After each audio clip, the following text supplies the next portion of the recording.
Well, we're going to have a fun conversation today, another edition of our Science and You series that we do. And that's because we're going to talk about the world of consciousness, the topic of telepathy, and we're going to see how it intersects with the world of physics. And so, as always, with our Science and You segments, we have my co-host and our chief science advisor for our program, Dr. Yu. How you doing, sir? I'm doing great. Thank you again for having me on. Yeah. Give me an opportunity to meet one of the greatest, Yeah. Diane. So, And then we have our guest today, who is Dr. Diane Hennacy Powell, who a lot of folks have been turning to her for decades to understand the world of consciousness and I guess what we would say anomalous forms of sensory experience or telepathy. So thank you, Dr. Diane, for joining us. Yeah, you're welcome. Good to be here. So I wanted to just dive in with the kind of introductory part of this, which is that, I discovered your work through this podcast series that someone shared with me called the Telepathy Tapes, which is about a series of nonverbal autistic children that you've been studying and researching. But for those who are not familiar with your work, tell us a little bit about how you got into this field and then also how you got involved with this podcast that everybody's been talking about. Okay, thank you. So I started out as a neuroscience student, basically, an undergraduate, and continued to do neuroscience research when I went to medical school. And I became a neuropsychiatrist with a specialty in autism. I studied with Sir Michael Rutter in 1986 when autism was still pretty rare. But I was really interested in it because I had met Oliver Sacks when I was at Johns Hopkins and had read his book, The Man Who Mistook His Wife for a Hat. And in it, he talked about these autistic savants who they couldn't do basic math. They couldn't even tie their shoes, and yet they could generate prime numbers in digits that exceeded our computational capacity at the time. I mean, it was like a game they'd play. And when Oliver Sacks met them, they were doing six-digit numbers, and they did up to 20 digits. And he was able to check with prime number tables them to 12 digits accurately. And that intrigued me because I thought, what is going on here? Is it that these autistic savants are showing that they have some kind of quantum computational processes going on in their brain? That's what I was thinking as a neuroscientist back in the 80s, even because I have a brother who's a theoretical physicist.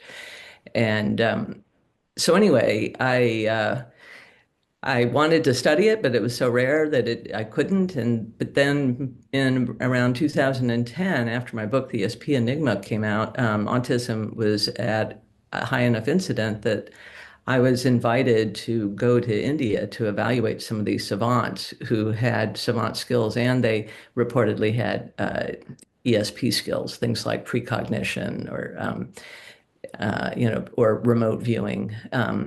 And when I was over there, I was told that they were all telepathic, and I thought that that would be worth studying because, first of all, it's a confounding variable if you have these individuals who say, "Oh, I can solve these mathematical problems," but they're able to somehow get the information by cheating, by picking it from somebody's mind. And so I thought, well, I'll test that out, and so I put that out there as a hypothesis, and then I started getting contacted by people from around the world, including a family in Wisconsin who Daryl Treffert had evaluated, and he determined that he thought the child had telepathy. And so I did controlled experiments with her, decided that I really wanted to get this work out there, do a documentary about it. And so that was back in 2012, 2013.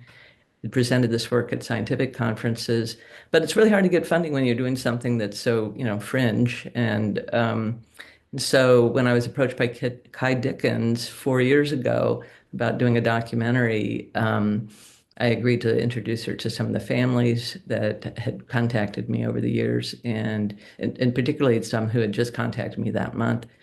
And we we went down to Atlanta and saw the children, and she was blown away and decided that that's what she wanted to do, was to do a documentary about it, and created a podcast first in order to raise money for the film. So, when did the podcast come out, and how's the progress of the film? Well, so the progress, so first of all, the podcast came out in September 24, and by Christmas Day, it surpassed Joe Rogan in terms of its popularity in the um, English speaking world. Wow. So yeah, it just like took off like a rocket. And so we're in the process of working on the documentary now. So it probably won't be completed until the end of the year, and then available next year. Does it have a home yet where people can look for it, or is still negotiating or whatever? Yeah, it's still it's still negotiating. Yeah. Wow. I was just Yeah. thinking, with such a hot property, sometimes those get, you know, they make deals fast. You know what I mean? So, um, Yeah. Well, yeah. we decided to make a feature film out of it first rather than a docuseries because Okay. we wanted to have more, control over it. You lose a lot of control when you go through the networks, and so after that, it could end up being serialized and put on TV. So, I got to listen to the Telepathy Tapes podcast.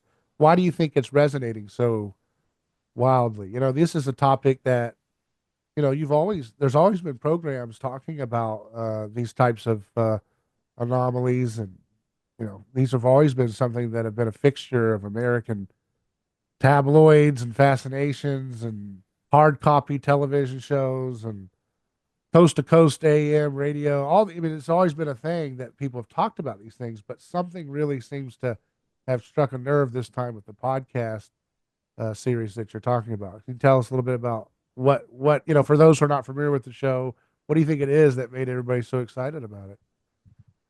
Well, I think part of it is, someone with my credentials, neuroscientist, MD, neuropsychiatrist. So, giving some kind of credence to this type of work, I think that's part of it. I think part of it is that people in general are fascinated by these autistic kids. There are so many people who have encountered them and just really had this sense that there was something else there. So there's kind of a mysterious population. But I also think that it's hearing the voices of the parents and the teachers and the psychologists and the speech therapists and all of these different um, people who have witnessed themselves something that they're convinced is telepathy, talking about it in their own words and telling the stories. And so I think that's part of it. I think also the timing is right. I think that people are really they're ready for a shift in the paradigm.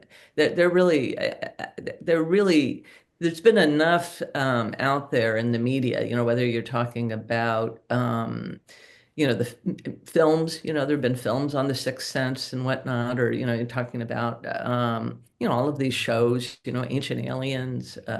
You've got then books like, Harry Potter. A lot of 30 somethings, grew up, reading Harry Potter. And so I think there's a readiness for it. And I also think that with the advances we've seen in technology and seeing how a lot of what we thought of as sci-fi at one point is no longer sci-fi. I mean, just, my smartphone was sci-fi back when I was a kid, and yet, the same, Star Trek show that my brother was watching, who's the physicist, who also writes sci-fi, that very show, you also had somebody who was a telepath, and so it's kind of, and then you have all of this interest in UAPs and people talking about the fact that, their contact experiences happen through telepathy. So I think it's just a convergence of a lot of different things. Yeah. But Dr. Yu, I want you to jump in. I kind of wanted to set the table first with some basic questions, and then have you dive in wherever you want with some physics questions or thoughts that you have. So you're free to jump in whenever you want, but just to kick it to you for a second, you have often said that there's consciousness, the way we perceive of it is not correct, and the physics that we've tended to use as the foundation for a lot of our kind of textbook models of the world may not give us an accurate model or map for understanding what's really going on with consciousness, right? And that is that a good place to start for you, is consciousness, or do you have something else Yeah. too? You know? The definition of consciousness, right? Somehow, it's abstract. So I just say my understanding, the consciousness is the consciousness is awareness of existence of yourself and the surroundings. And of course, some say, hey, you have the ability for subjective experience. Yeah. But so for as a physicist, so I'm explore what is the origin of consciousness. So in order how for basically it's very similar to origin of life. In order to have an origin of life, or in order to have origin of consciousness, you have some of that. You have to have interaction. You have to have a force. So from the physics point of view, what is the fundamental called the inherent natural force with the fundamental matter? And what I discovered and is the only fundamental force act on at every single particle level, subatomic particle level. The only one fundamental force is magnetic force. So based on that one, so I said, okay, we have a magnetic force. Does magnetic force be able to generate consciousness, have this ability? So since consciousness is awareness of yourself, subjective experience, and also environment, so you have to have this ability, conscious ability to sensing something without even over distance. So I was like, hey, if you have a magnet very close to a refrigerator, so your magnet will be automatically withdrawn to the metallic part of the refrigerator without even in contact. So this is one type of a force doing interaction.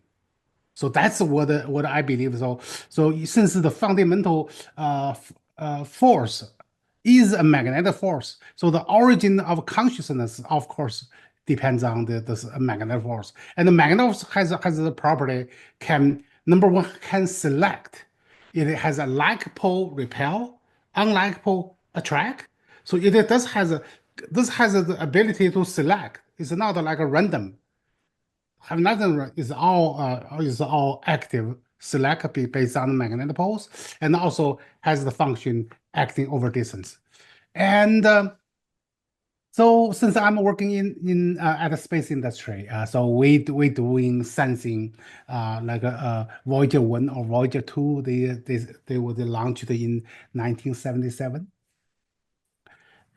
So they are already outside of the solar system already. So we are still communicating with them.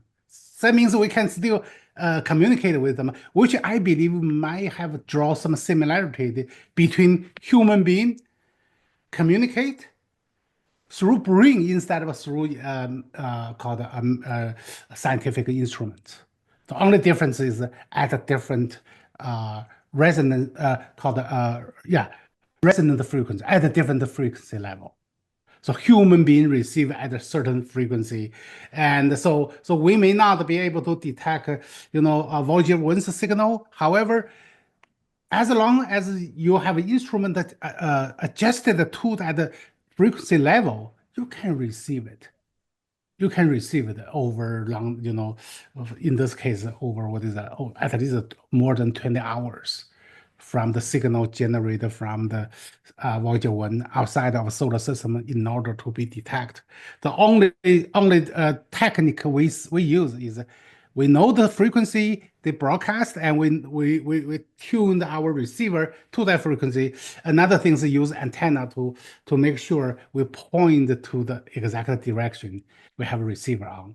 So make a signal stronger. So this is how we communicate basically daily in space industry. And I would think that this probably serve as a parallel to human receiving consciousness, since human brain is generated is an antenna and also generator is generate signals like signal generators.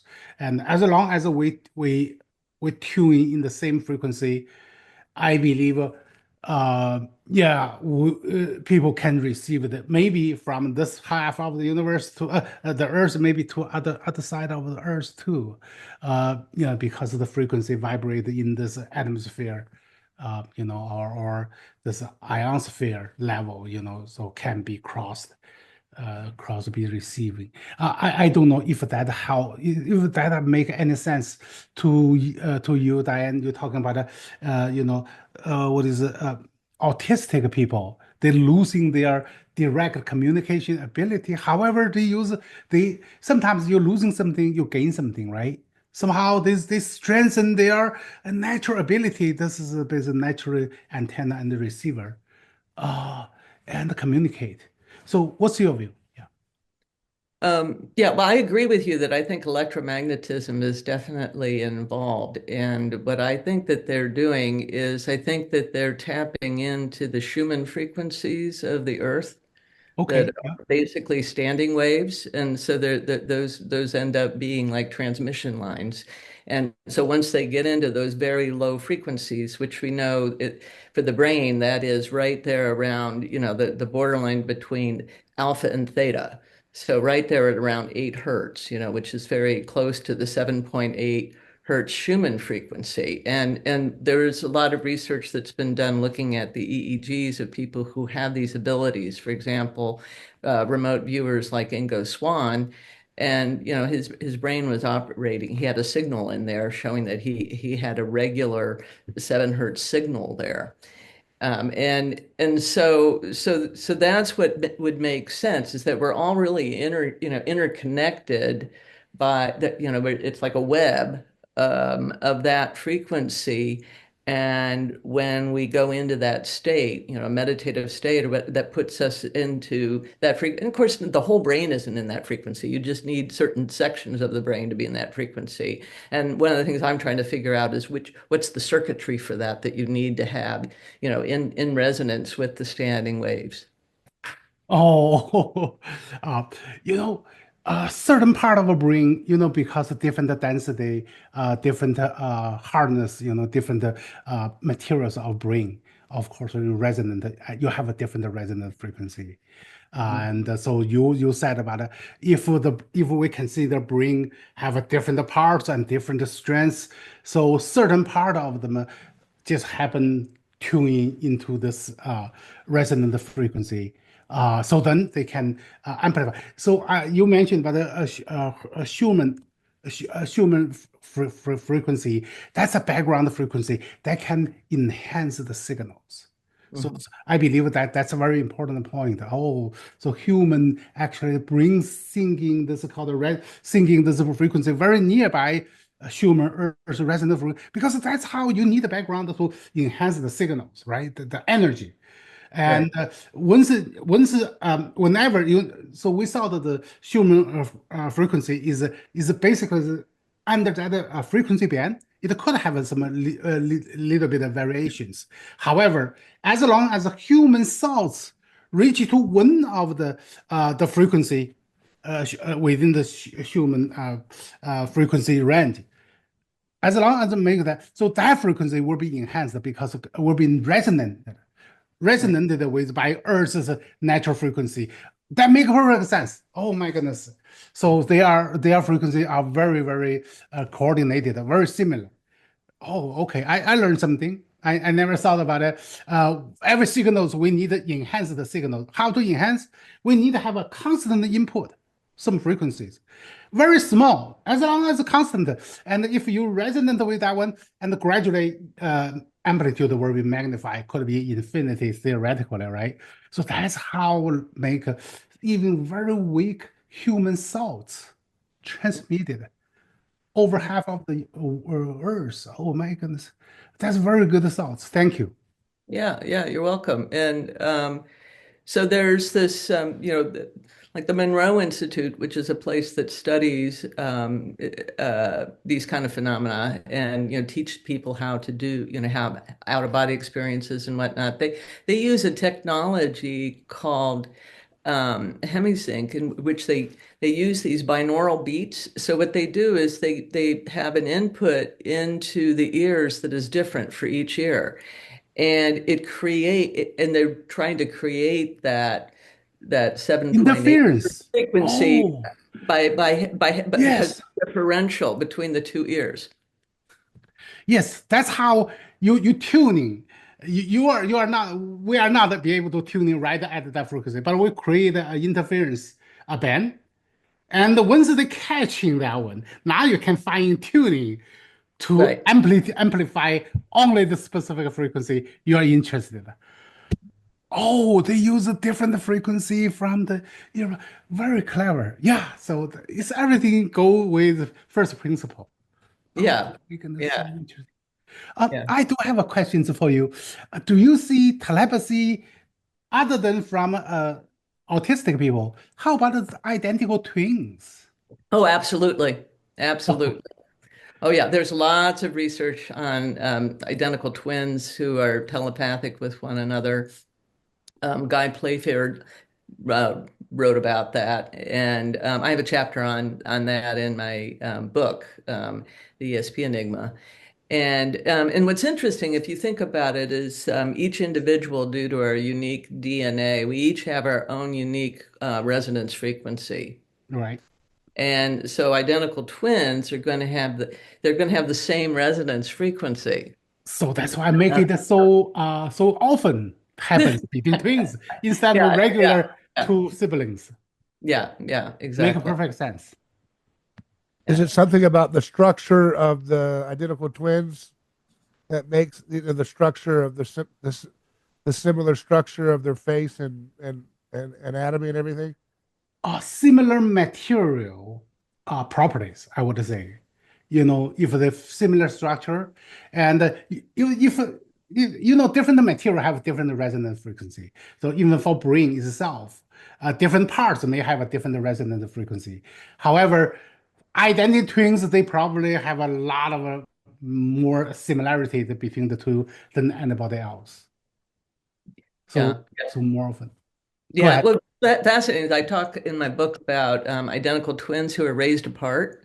So these are children who are born identical twins, and for whatever reason they needed to be adopted, and people didn't adopt both of them. They just so you had two different families, sometimes in totally different cultures, raising these children who never knew one another. And this scientist took these birth records and was able to locate these identical twins and found that they had all of these things in common. I mean, they oftentimes like married women with the same name, named their dog the same thing, had the same, the same taste in clothes, music, cigarettes, drove the same car. I mean, uncanny number of parallels between them, even though they didn't grow up anywhere near one another. And Happens so it a makes you lot. think of that's really, I mean, talk about entanglement. That I Yep. mean, that's a form of a form of entanglement. Was that because their bodies are so similar that their thoughts and so forth are just going to be kind of hitting on the same TV channel, so to speak, around us? And there is that. I mean, I'm trying to use metaphors to bring it back down to I think it's Earth. I think it's at the DNA level. Oh, I don't think that it's at the I mean, there's a lot of things that change um, our even our brain structure. I mean, some of it's you know maybe 50, let's say 50% of it is sort of in the genetics, but a lot of it is what experiences we have during those first 5 years where our brain is being shaped and sculpted while we're acquiring various skills and learning things. So you can have a lot of differences in their brain wiring, and yet, they end up being so similar. And so it makes me wonder what role the DNA is playing in this. I mean, there's some people that talk about DNA as though it's sort of like almost like an antenna of sorts, or it's some kind of, there's some way in which the DNA is in resonance. So Yes. it's more along those lines as opposed to it being the result of the expression of the DNA, which would be their physiology. Yeah. It is from the fundamental, at least the DNA level, if not from the individual, yeah, particle. Yes, I believe because similar DNA, so that's how you generate the similarities between identical twins, right? So then you have a similar behavior and similar frequencies to communicate. There's a one part I'm still have not figured out for autistic children. So you said that they can do can find out prime number, even 20 digits. This is not common human being are able to achieve. No. So where ability that comes from? Well, exactly. I mean, that's what fascinated me, and it really made me question, where is information? Do we live in informational fields? Because you have these individuals who have something called acquired savant syndrome, where they are somebody who don't really have any talents. They get struck by lightning or they have a severe accident. And then afterwards, they're a master pianist or mathematician or, something changed in that process. And to me, it's almost as though they now have access to an informational field, and that what the brain does and the mind too, with all the noisy thoughts that we have, just repetitive thinking, that filters out this informational field, but that these autistics seem to be able to tap into it somehow.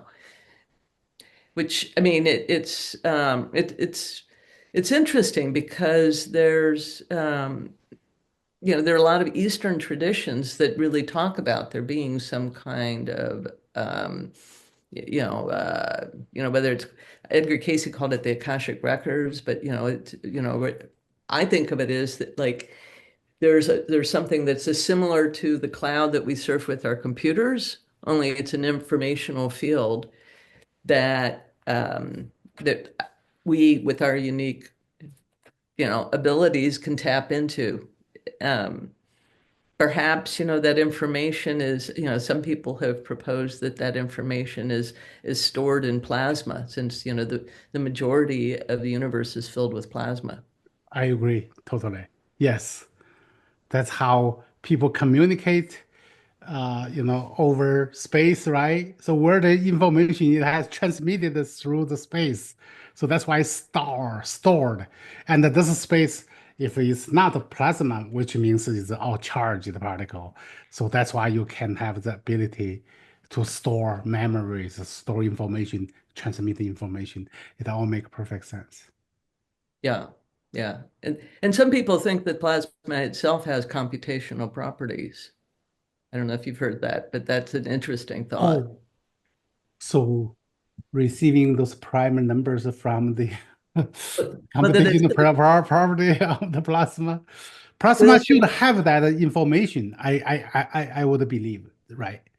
it's more that it's that there's this there's some sort of like plasma, like David Bohm studied. I mean, there was like some kind of, he said it was almost like a life form. I mean, the way that it moved, and there's this idea that it could potentially do computations. And I'm not an expert on that. I'm curious what your thoughts are. Do you think that plasma, there's someone named Robert Temple who wrote a book about plasma, and he thinks that plasma could have computational abilities.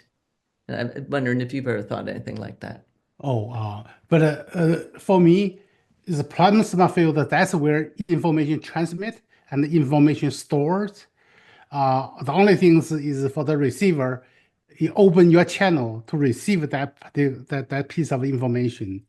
Um, it's still difficult to imagine you can come on a primary number with 20 digits. I know. I know. I know. But Do you have, do you have the yeah. story? I think I heard you mention on another program a story of a girl who could do the equations that she could see the equations that were in the mind of the tutor or the tester. Can you explain that story and how that worked? Oh, well, that was so the first child that I tested for telepathy was Haley, and her father thought that she was a mathematical savant because she could solve all kinds of, very sophisticated mathematical problems.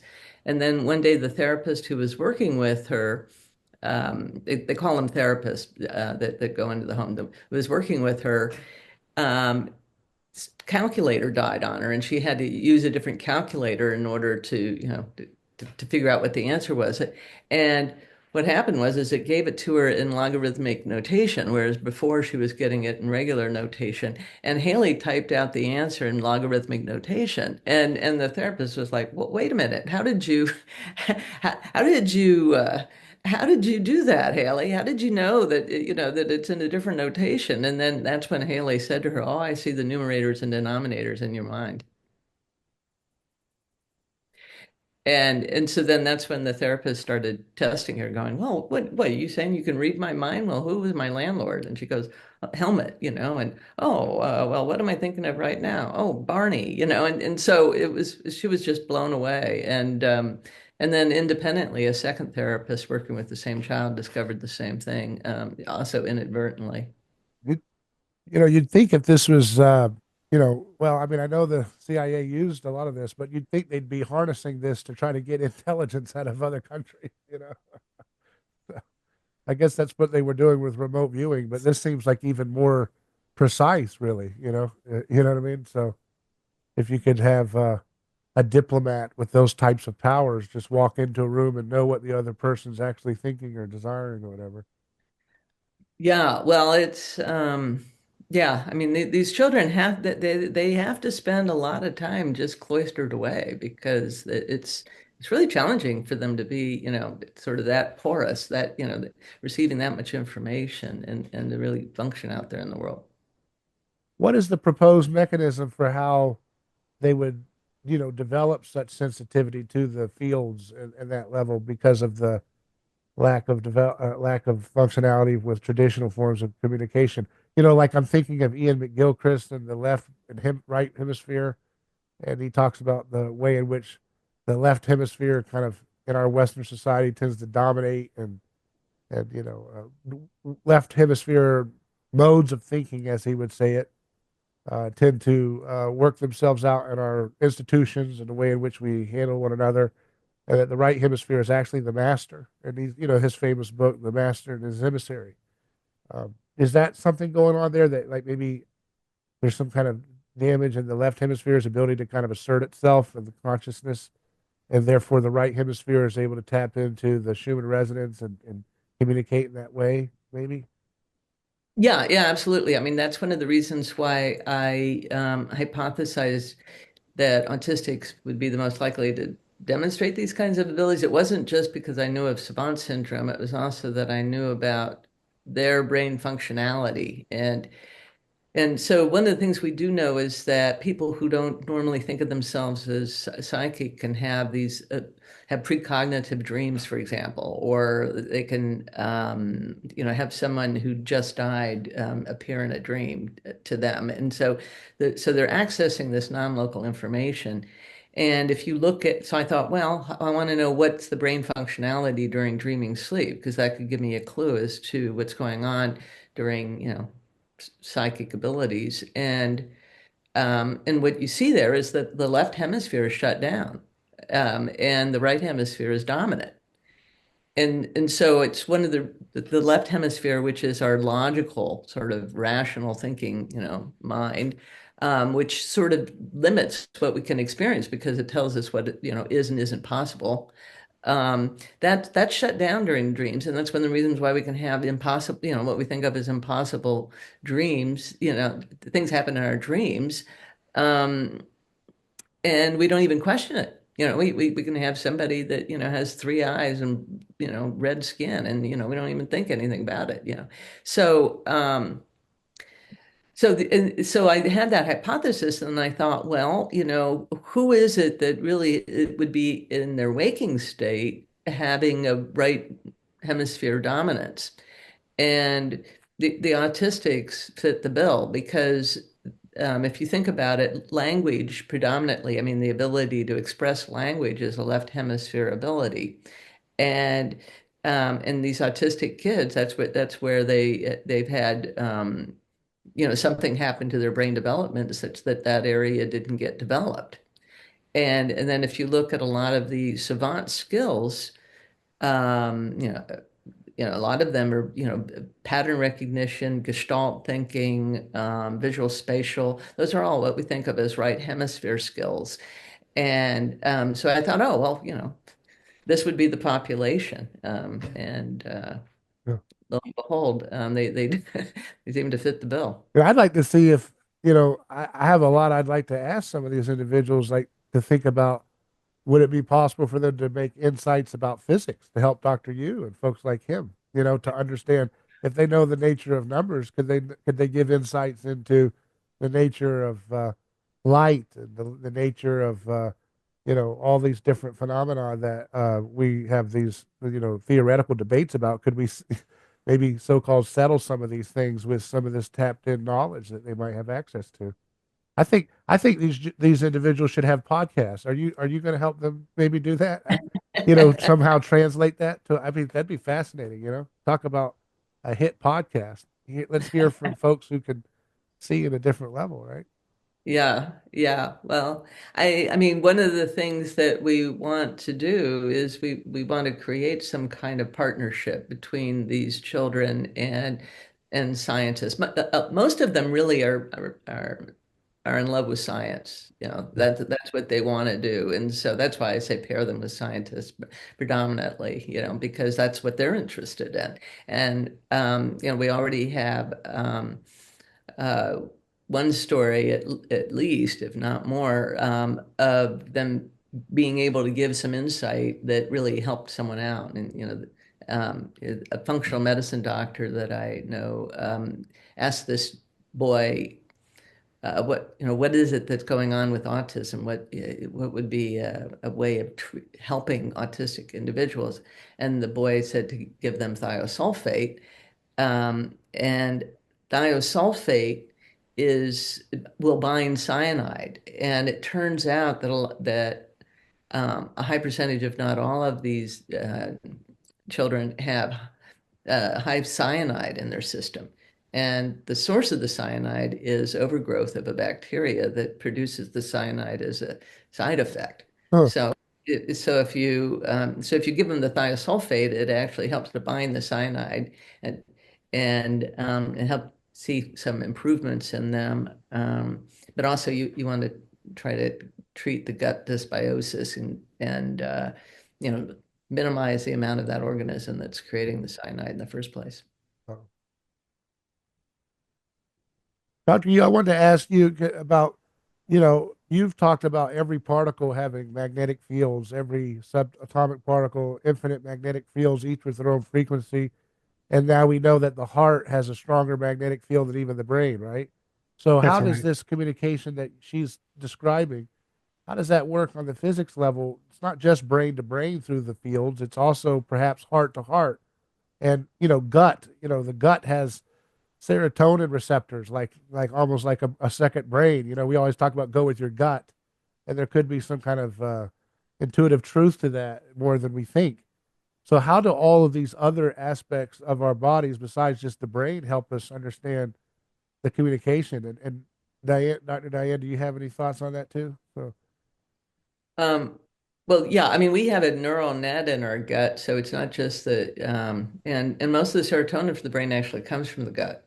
yeah. Um, but I what the research suggests is that actually the heart and the mind need to work together. So that when you have the best sort of telepathic connection, it's when they're also in a really good, loving space, feeling really, feeling that sense of connection. Not just a cold, distant sort of way of being. So it's bringing those together, working together. It seems to magnify the signal as well. Dr. Yu, any thoughts on that? How does that heart and the magnetic fields of other organs affect what's going on here on a Oh, physics level? yeah, from a physics level, so every single particle who made up the cell and who make up the DNA, so they are charged, they are charged particles. And so whenever charged particle, if ever any type of charged particle in motion, it would create the electromagnetic waves.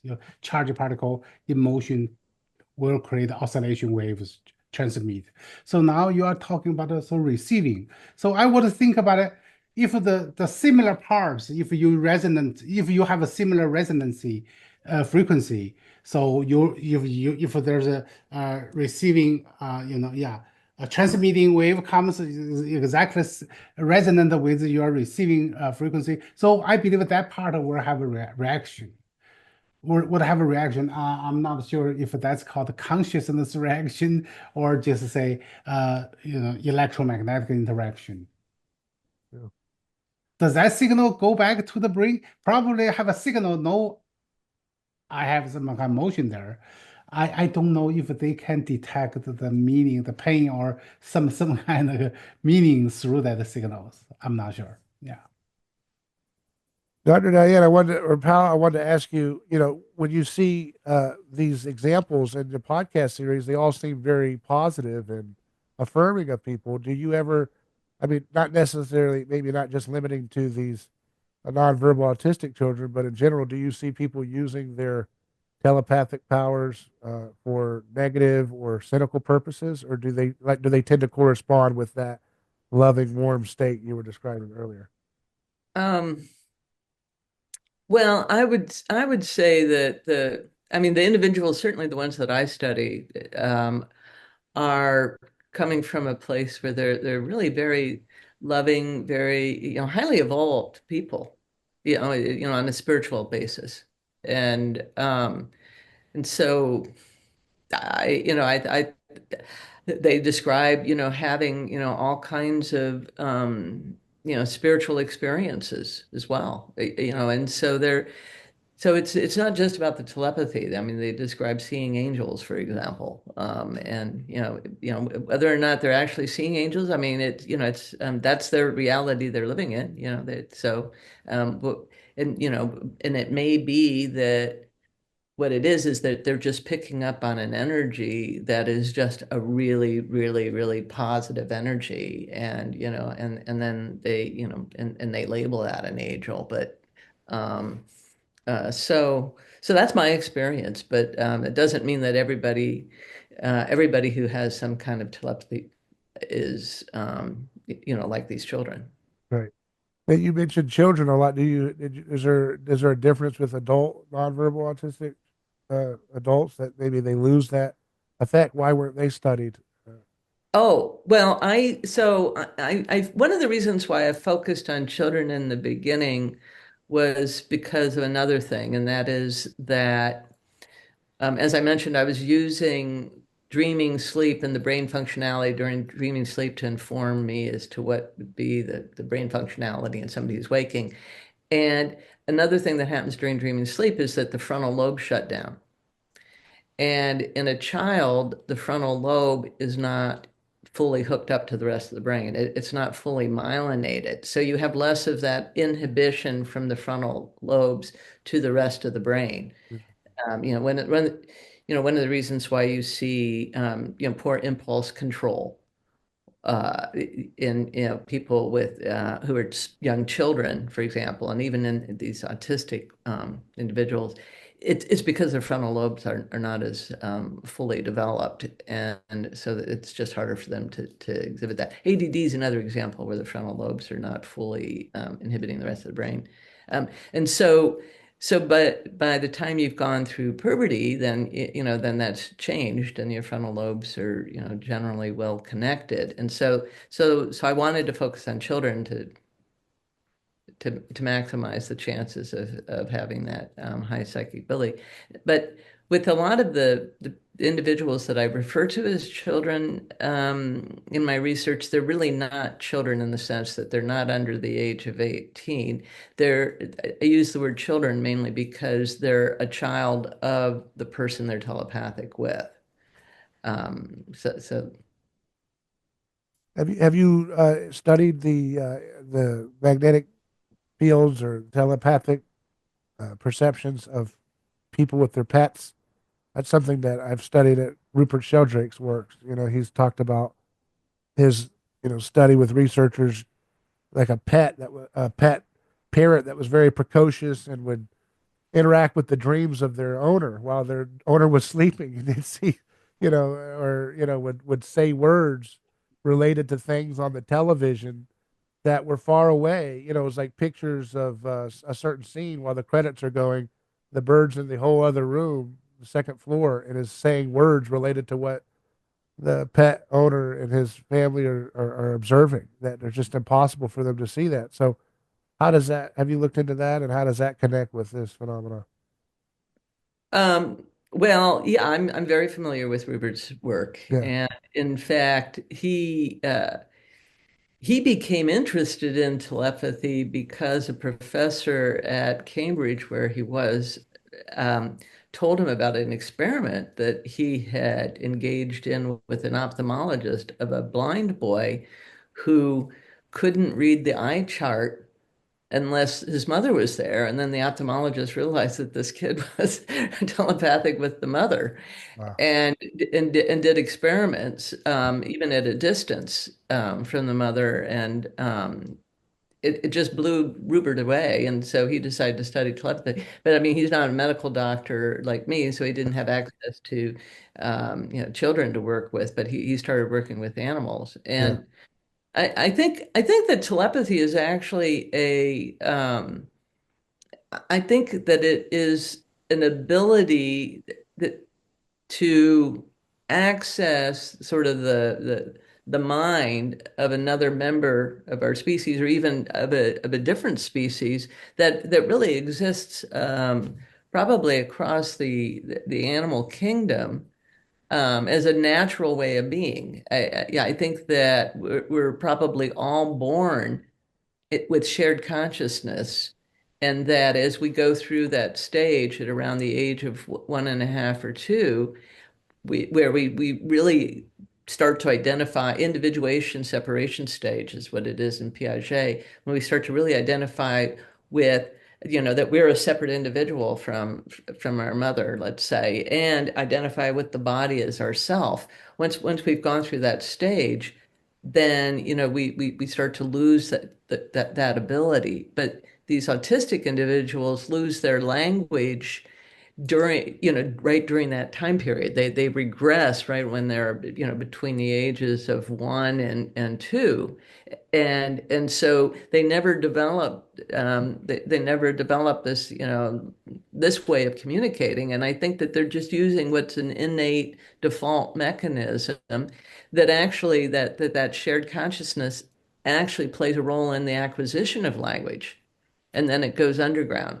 And But so and yeah, anyway, but I, and evolutionarily, often we do we do go through the same evolutionary steps that animals go through. what begs the question then, what would be the evolutionary advantage to, one, the species at large, and the human species at least, discarding that seemingly superior form of communication and knowing for these seemingly inferior methods of sight, sound, and hearing, and so forth, and language?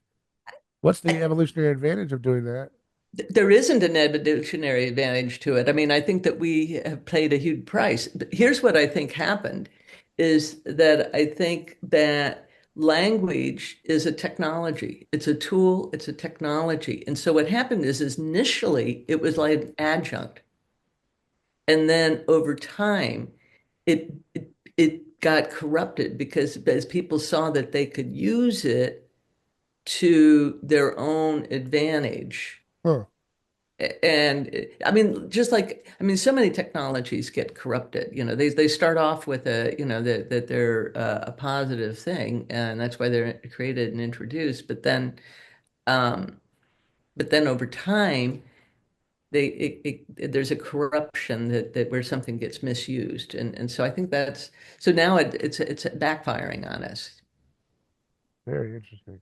So it's almost as if it genetically has been lost a little bit, that sensory awareness. Yeah, but I think it's starting to come back. I think that what's happening is that um, we're becoming less we're going to be less and less and less imbalanced towards the left hemisphere because what's happening is that now our computers they can do a lot of those left hemisphere Wow. tasks for us, right? I Yeah. mean, and how often are people reading anymore? They're more interested in videos, and so taking in a video is more of a that's more of a right hemisphere thing, and then Gestalt thinking, that intuitive thinking, that's what we need now. That's Right. how we're going to solve the problems that we have now is through developing that and not being so caught up in the kind of endless sort of thinking that keeps us locked into this narrative that doesn't really advance us the way that we need to advance right now. So Yeah. Fascinating. Dr. Yu, what do you think of these things? Do you have anything else you want to ask? It's a fantastic topic. But I think I learned quite a bit. The important is how it related to the Schumann frequency. That's the energy. That's the energy input, and can excite a similar frequency. So that's why you can propagate, have a stronger signal, enhance signals, get better. Oh, okay. So that's a very, very good point. I think I learned lesson from it. Well, what do folks need to do to tap into those innate powers, or is it too late for us folks that are so left brain hijacked and ideologically captured by concept thinking? oh no, it's not too late. No, no, it's not too late at all. I mean, we are, I mean, we're constantly evolving. Our brains are very plastic. And a lot of people have developed the ability through training. I mean, a lot of people who didn't even think they had any ability surprise themselves. And Yeah. so, I mean, it's there's too much to it to try to say in a sound bite. But, it's something that I'm going to be offering a course on intuition Oh, because wonderful. I think that a lot of people really they see the benefit of being able to tap into it.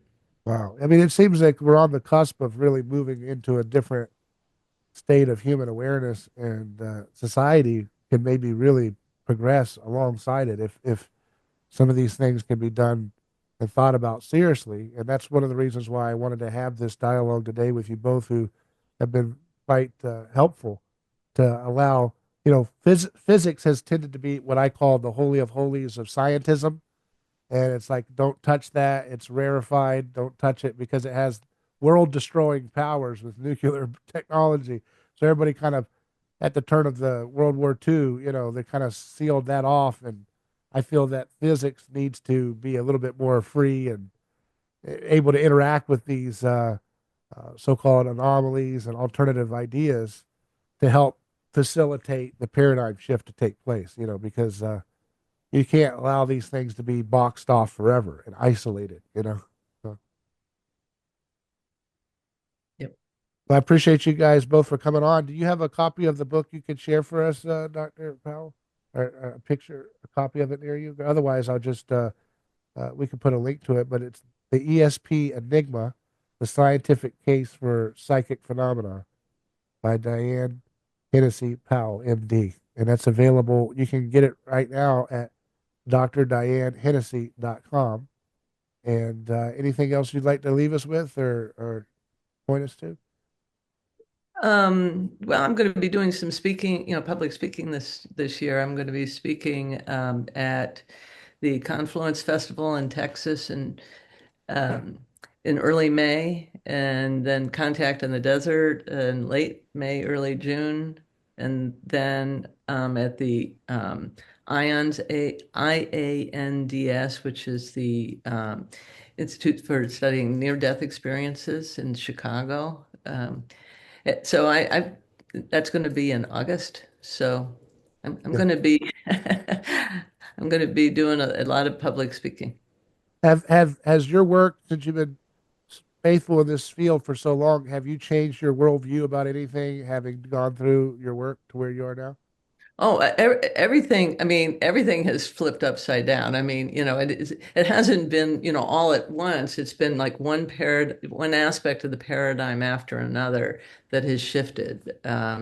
Really, because I'm interested in trying to get to the truth. I mean, that's what as a scientist, really, to me, that's what you do is you're really trying to make sense of things, and if the data doesn't fit the theory, then you throw the theory out. You don't throw the data out. Right. Well, very good. Thank you so much for your time. No, thank you. Thank you for sharing your insight, your knowledge. Have You a great day. Yeah. thanks. Well, maybe we'll do a follow-up and do some more things about consciousness in the future. But I think this was a good first start. So thank you for this time. Okay, you're welcome. Thank you.